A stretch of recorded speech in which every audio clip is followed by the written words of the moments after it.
ఏపీలో జరుగుతున్న ఎన్నికల మాట అక్కడ ఉంచితే దేశం మొత్తం ఎన్నికల గురించి అయితే కనుక ఒక విషయం ఏదో చెప్పాలండి. ఏంటంటే జమిలీ ఎన్నికలు. జమిలీ ఎన్నికలు అనగానే కొంతమంది ముఖ్యమంత్రులకి సంతోషం, కొంతమంది ముఖ్యమంత్రులకేమో లేనిపోయిన గుండెల్లో దడ. కారణం ఏంటి చెప్పుకున్నాం. ఫస్ట్ లైక్ చేయండి. జమిలీ ఎన్నికల గురించి ఒక వార్త ఏంటంటే లైక్ చేయండి. లైక్ చేస్తే నాకు కూడా మోటివేషన్ కూడా ఎక్కువ మందికి ఇన్ఫర్మేషన్ షేర్ అవుతుంది. షేర్ చేయండి. కొత్తగా మన ఛానల్ చూస్తే పక్కగా సబ్స్క్రైబ్ చేయండి.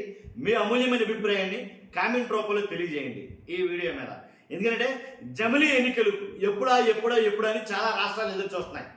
కొన్ని రాష్ట్రాల ముఖ్యమంత్రులు అయితే కనుక ఆ జమిలీ ఎన్నికలు అనగానే గుండెల్లో రైళ్లు పరిగెడుతున్నాయి. ఎందుకంటే ఎప్పుడు వచ్చేస్తుందో ఏంటో. ఆల్రెడీ అధికారంలో ఉన్నారు కదా కొన్ని చోట్ల, కానీ వాళ్ళ అధికారాలు పోతాయి జమిలీ ఎన్నికలు వస్తాయి.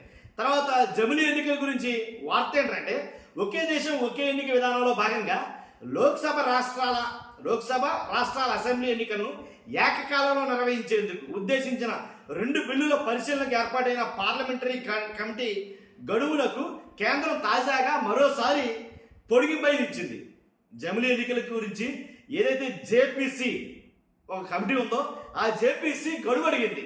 సరిపోవట్లేదు, మాకు కొంచెం ఎక్స్టెన్షన్ చేయండి, మాకు టైం అని చెప్పేసి గడువు అడిగింది. ఆల్రెడీ బిల్లు అన్ని ప్రతిపాదించిన తర్వాత అన్ని ఆమోదించిన తర్వాత ఎప్పుడైనా ఎదురు చూస్తుంటారో కొంచెం గడువు అడిగింది. కాబట్టి ఈ గడువు ఇస్తారా ఇవ్వరా అని ఆలోచించి ఏం జరిగిందంటే అయితే గడువును కేంద్రం తాజాగా మరోసారి పొడిగించింది. ఎప్పటి వరకు ఆ గడువు? శీతాకాల సమావేశాల చివరి వారం వరకు పొడిగిస్తూ మంగళవారం ఆదేశాలు జారీ చేసింది. ఈ మంగళవారమే శీతాకాల సమావేశాలు చివరి వారం వరకు గడువును పొడిగించడమైంది. కానీ శీతాకాల సమావేశాలు చివరి వారంతో ఈ గడువు పూర్తవుతుంది. వాళ్ళు సబ్మిట్ చేసేయాలి, దాంట్లో ఎలాంటి డౌట్ లేదు. జమిలీ ఎన్నికలు ఎప్పుడనేది అనౌన్స్ చేయడం అయితే జరుగుతుంది, దాంట్లో ఎలాంటి డౌట్ లేదు.